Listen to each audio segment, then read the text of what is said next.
Sci-Flix presents a classic sci-fi audiobook. You're listening to In the Avu Observatory by H.G. Wells. Welcome to this audiobook of In the Avu Observatory, a captivating tale by the master of speculative fiction, H.G. Wells. First published in 1894, this short story draws readers into the remote jungles of Borneo, where the isolation of the Avu Observatory sets the stage for suspense and terror.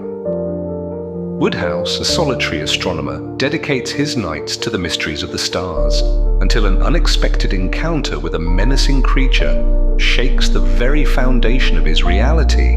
Alone and vulnerable, he must confront a force that challenges his courage and ingenuity. What lurks in the darkness outside the observatory? And can Woodhouse survive the terrifying encounter? Prepare to journey into the unknown with H.G. Wells in the Avu Observatory.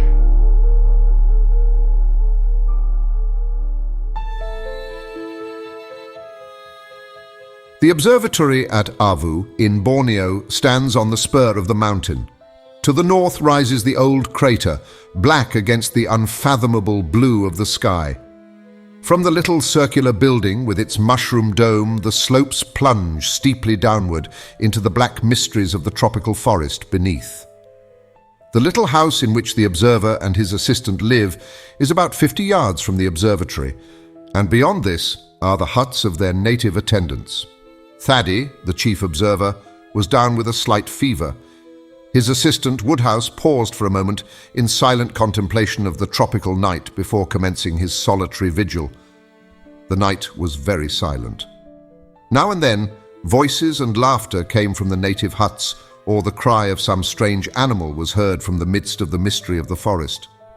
Nocturnal insects appeared in ghostly fashion out of the darkness and fluttered around his light. He thought perhaps of all the possibilities of discovery that still lay in the black tangle beneath him, for to the naturalist the virgin forests of Borneo are still a wonderland, full of strange questions and half-suspected discoveries. Woodhouse carried a small lantern in his hand, and its yellow glow contrasted vividly with the infinite series of tints between lavender blue and black in which the landscape was painted. His hands and face were smeared with ointment against the attacks of the mosquitoes. Even in these days of celestial photography, work done in a purely temporary erection and with only the most primitive appliances in addition to the telescope, still involves a very large amount of cramped and motionless watching. He sighed as he thought of the physical fatigues before him, stretched himself, and entered the observatory. The reader is probably familiar with the structure of an ordinary astronomical observatory. The building is usually cylindrical in shape, with a very light hemispherical roof capable of being turned round from the interior. The telescope is supported upon a stone pillar in the center, and a clockwork arrangement compensates for the Earth's rotation and allows a star once found to be continuously observed. Besides this, there is a compact tracery of wheels and screws about its point of support, by which the astronomer adjusts it. There is, of course, a slit in the movable roof which follows the eye of the telescope in its survey of the heavens.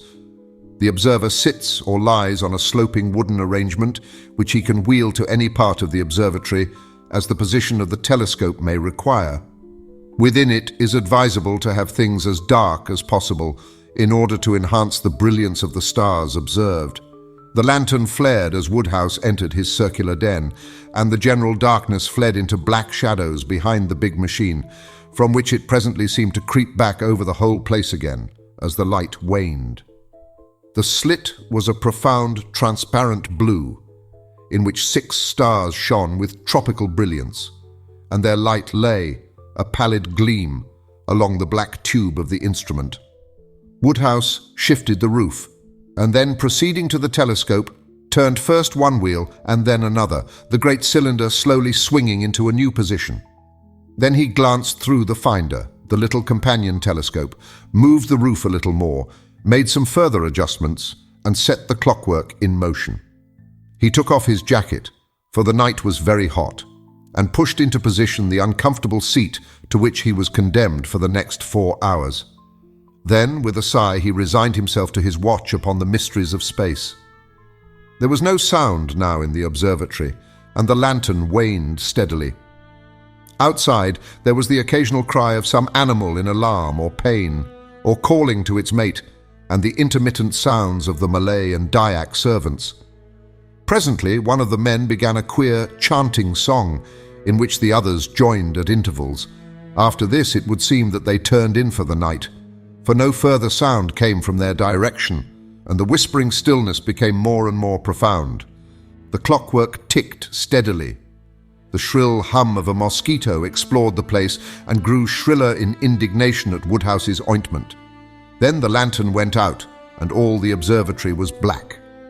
Woodhouse shifted his position presently, when the slow movement of the telescope had carried it beyond the limits of his comfort. He was watching a little group of stars in the Milky Way, in one of which his chief had seen or fancied a remarkable color variability. It was not a part of the regular work for which the establishment existed, and for that reason, perhaps, Woodhouse was deeply interested. He must have forgotten things terrestrial. All his attention was concentrated upon the great blue circle of the telescope field, a circle powdered, so it seemed, with an innumerable multitude of stars, and all luminous against the blackness of its setting. As he watched, he seemed to himself to become incorporeal, as if he too were floating in the ether of space. Infinitely remote was the faint red spot he was observing. Suddenly the stars were blotted out, a flash of blackness passed, and they were visible again. "Queer," said Woodhouse. "Must have been a bird."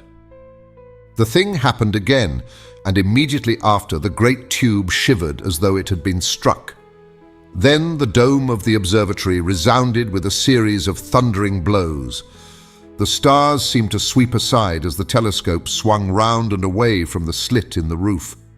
"Great Scott!" cried Woodhouse. "What's this?" Some huge, vague, black shape, with a flapping something like a wing, seemed to be struggling in the aperture of the roof.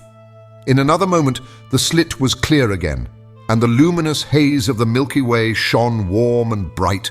The interior of the roof was perfectly black, and only a scraping sound marked the whereabouts of the unknown creature. Woodhouse had scrambled from the seat to his feet. He was trembling violently and in a perspiration with the suddenness of the occurrence. Was the thing, whatever it was, inside or out? It was big, whatever else it might be. Something shot across the skylight and the telescope swayed. He started violently and put his arm up. It was in the observatory then, with him. It was clinging to the roof, apparently. What the devil was it? Could it see him?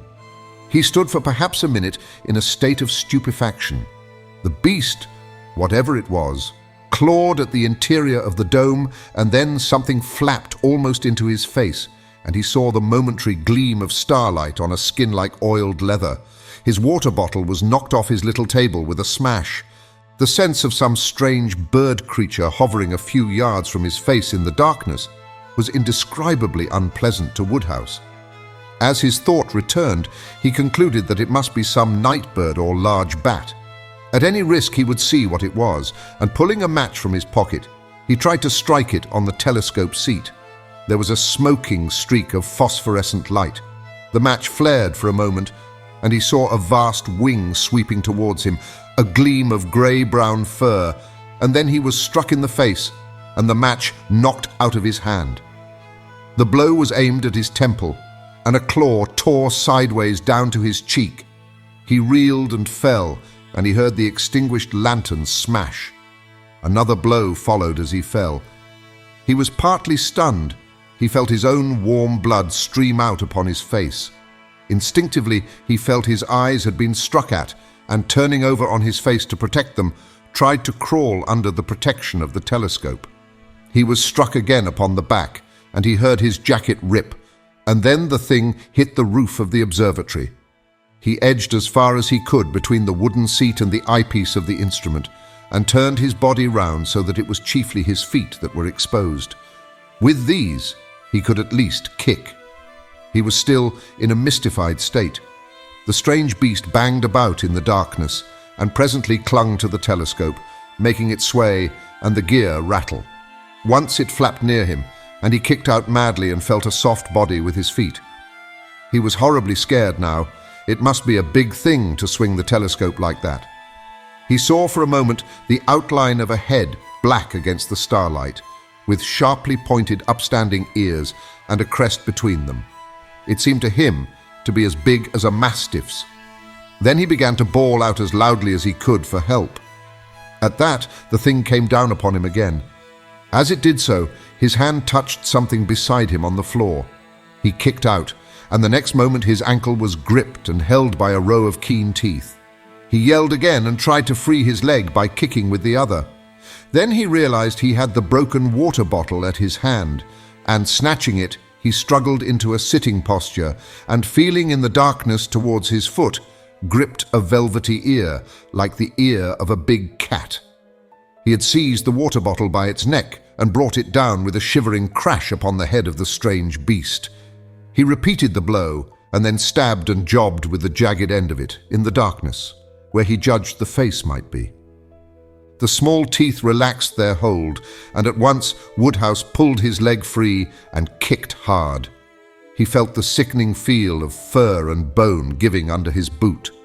There was a tearing bite at his arm, and he struck over it at the face as he judged and hit damp fur. There was a pause. Then he heard the sound of claws and the dragging of a heavy body away from him over the observatory floor. Then there was silence, broken only by his own sobbing breathing, and a sound like licking. Everything was black except the parallelogram of the blue skylight, with the luminous dust of stars, against which the end of the telescope now appeared in silhouette. He waited as it seemed an interminable time. Was the thing coming on again? He felt in his trouser pocket for some matches and found one remaining. He tried to strike this, but the floor was wet and it spat and went out. He cursed. He could not see where the door was situated. In his struggle, he had quite lost his bearings. The strange beast, disturbed by the splutter of the match, began to move again. "Time!" called Woodhouse with a sudden gleam of mirth, but the thing was not coming at him again. He must have hurt it, he thought, with the broken bottle. He felt a dull pain in his ankle. Probably he was bleeding there. He wondered if it would support him if he tried to stand up. The night outside was very still. There was no sound of anyone moving. The sleepy fools had not heard those wings battering upon the dome, nor his shouts. It was no good wasting strength in shouting. The monster flapped its wings and startled him into a defensive attitude. He hit his elbow against the seat, and it fell over with a crash. He cursed this, and then he cursed the darkness. Suddenly, the oblong patch of starlight seemed to sway to and fro. Was he going to faint? It would never do to faint. He clenched his fists and set his teeth to hold himself together. Where had the door got to? It occurred to him he could get his bearings by the stars visible through the skylight. The patch of stars he saw was in Sagittarius and southeastward. The door was north, or was it north by west? He tried to think. If he could get the door open, he might retreat. It might be the thing was wounded. The suspense was beastly. "Look here," he said. "If you don't come on, I shall come at you." Then the thing began clambering up the side of the observatory, and he saw its black outline gradually blot out the skylight. Was it in retreat? He forgot about the door and watched as the dome shifted and creaked. Somehow he did not feel very frightened or excited now. He felt a curious sinking sensation inside him. The sharply defined patch of light, with the black form moving across it, seemed to be growing smaller and smaller. That was curious. He began to feel very thirsty, and yet he did not feel inclined to get anything to drink. He seemed to be sliding down a long funnel. He felt a burning sensation in his throat, and then he perceived it was broad daylight, and that one of the Dyak servants was looking at him with a curious expression. Then there was the top of Thaddy's face upside down. Funny fellow Thaddy, to go about like that. Then he grasped the situation better and perceived that his head was on Thaddy's knee, and Thaddy was giving him brandy. And then he saw the eyepiece of the telescope with a lot of red smears on it. He began to remember. "You've made this observatory in a pretty mess," said Thady. The Dyak boy was beating up an egg in brandy. Woodhouse took this and sat up. He felt a sharp twinge of pain. His ankle was tied up. So were his arm and the side of his face. The smashed glass, red-stained, lay about the floor. The telescope seat was overturned, and by the opposite wall was a dark pool. The door was open, and he saw the grey summit of the mountain against a brilliant background of blue sky. "Pah!" said Woodhouse. "Who's been killing calves here? Take me out of it!" Then he remembered the thing and the fight he had had with it. "What was it?" he said to Thady. "The thing I fought with?" "You know that best," said Thady. "But anyhow, don't worry yourself now about it. Have some more to drink." Thady, however, was curious enough, and it was a hard struggle between duty and inclination to keep Woodhouse quiet until he was decently put away in bed, and had slept upon the copious dose of meat extract Thady considered advisable. They then talked it over together. "It was," said Woodhouse, "more like a big bat than anything else in the world. It had sharp, short ears and soft fur, and its wings were leathery. Its teeth were little, but devilish sharp, and its jaw could not have been very strong, or else it would have bitten through my ankle." "It has pretty nearly," said Thady. "It seemed to me to hit out with its claws pretty freely. That is about as much as I know about the beast. Our conversation was intimate, so to speak, and yet not confidential. The Dyak chaps talk about a big colugo, a klangutang, whatever that may be. It does not often attack man, but I suppose you made it nervous. They say there is a big colugo and a little colugo and a something else that sounds like gobble. They all fly about at night. For my own part, I know there are flying foxes and flying lemurs about here, but they are none of them very big beasts." "There are more things in heaven and earth," said Woodhouse, and Thady groaned at the quotation, "and more particularly in the forests of Borneo than are dreamt of in our philosophies. On the whole, if the Borneo fauna is going to disgorge any more of its novelties upon me, I should prefer that it did so when I was not occupied in the observatory at night and alone." The end.